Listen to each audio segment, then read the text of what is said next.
We are awash in post-game punditry, dueling spin, and angry finger-pointing in the wake of the first presidential debate, watched by a record 84 million people.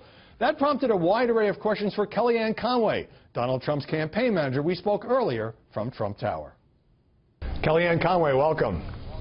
Hi, Howie. Thanks for having me. Thanks for being here. Several unnamed Trump advisors told the New York Times that they don't feel the candidate paid enough attention during debate prep, that he was erratic in the debate, that they're frustrated and disappointed. What does it say that some of your own people are saying this anonymously to reporters? Well, I think he did a fine job at the debate. I actually think he had a great, strong punches at Hillary Clinton about her record on trade, certainly on helping to create the vacuum in which ISIS then appeared and has been doing its damage, its murder ever since.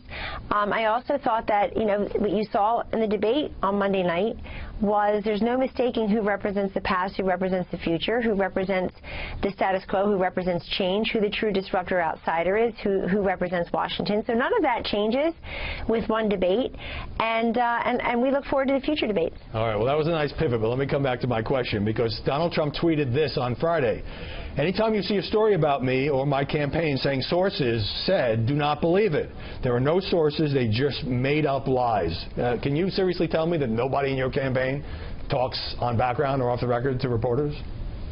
I don't know, because I don't know what other people do, but I will tell you that this place is very unified. After Hillary Clinton, in the debate, brought up the former Miss Universe, Alicia Machado, who says that Donald Trump called her Miss Piggy 20 years ago, he brought her up on Fox and Friends the next day, said she needed to lose weight, and then in the early morning hours of Friday, Donald Trump tweeted this: did crooked Hillary help disgusting, check out sex tape and past, Alicia M. become a U.S. citizen so she could use her in the debate? He is fueling the media coverage of this story. Why does he continue to attack this woman? So here are the facts, though. He did not say she had to lose weight. What he said was, what the fact is that the company that was in charge, as I understand it, I wasn't involved 20 years ago, as I understand it, they wanted to terminate her, and he helped give her a second chance. Hannity on his radio show on Friday played a clip where he basically is saying some people had a problem with her weight. I did not, as I understand it. So he actually gave her a second chance, and it's just, Hillary Clinton wanted to throw this in there in the last couple of minutes of the debate, and I know she had a checklist she wanted to run through. That was part of it, and we'll just keep moving on.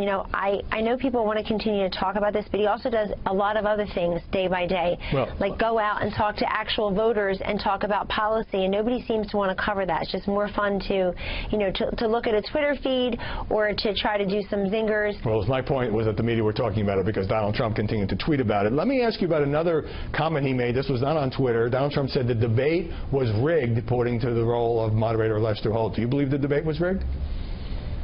So Donald Trump, I think he's been looking at some of the data since the debate. We see objective analyses that he was interrupted 41 times, and then he feels. I know today the commission put out that his microphone was faulty in the hall. I just saw that report on Friday, and so I think what surprised him is the number of questions that related to things about Donald Trump, and then, it's conspicuous by his absence, the emails, unless he raised it, Benghazi certainly, Obamacare, which has been a disaster for many Americans. Let me see if I can get some more questions in, a couple about the media. So last Sunday, the New York Times, the LA Times, the Washington Post, and Politico all ran stories about what they described as the lies, and in some cases half-truths and exaggerations, that Donald Trump had told just in the past week. How do you fight that kind of media narrative?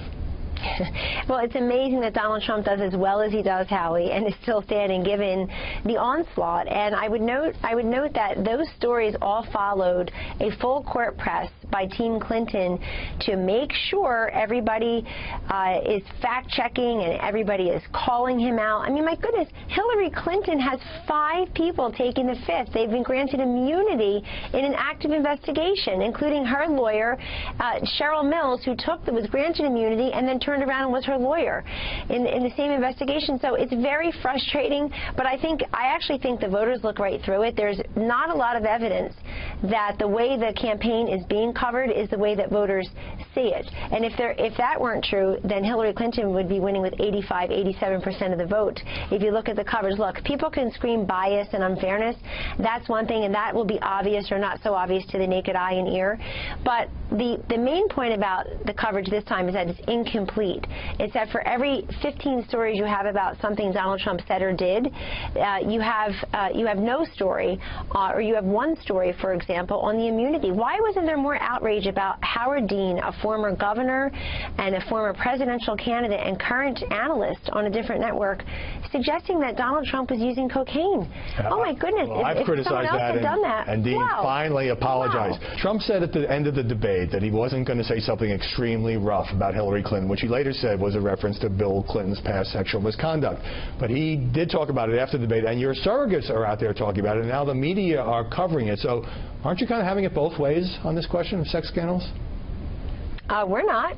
He could have done it in front of a debate stage of, what, 88 million or so people, and we knew that she was going to attack among women because that's what she does. How in the world could she miss the chance? She kind of, rushed to get through it at the very end, we noticed. But, of course, she's got mail pieces targeting women. She has tens of millions of dollars in negative ads. Those ads don't talk about her plan for health care and education and defeating radical Islam. It couldn't do that. She doesn't call it that. Or lowering our taxes. But she goes right after on him on this issue, so of course he was prepared for that. He was ready for that, but he decided, and he gets no credit for being gracious. I'm running out of time. You said that you advised him not to go down the Monica Lewinsky road. Do you think that's a distraction at this point? No, did I say that? You seem to say it on The View. Oh, no, they asked me, what do you think about this? And the fact is that, first of all, he makes his own decisions as to what he's going to say. Sure. He's the candidate, and he is his own person. So let me just begin there. Secondly, we knew that she would hit him with women. There was no question about that. There are many ways to answer that question, by the way, and I'll do it right now. Mr. Trump has employed thousands of women and promoted many of them to the most senior positions in his corporation and certainly his campaign. He has been very generous with his time and his money to any number of people over his life and in his career, and he actually has policies that would help women. Why isn't Hillary Clinton asked why 60 million women are in poverty, why over 12 million don't have health care benefits? That's the real question for women. Kellyanne Conway, thanks very much for joining us. Thank you.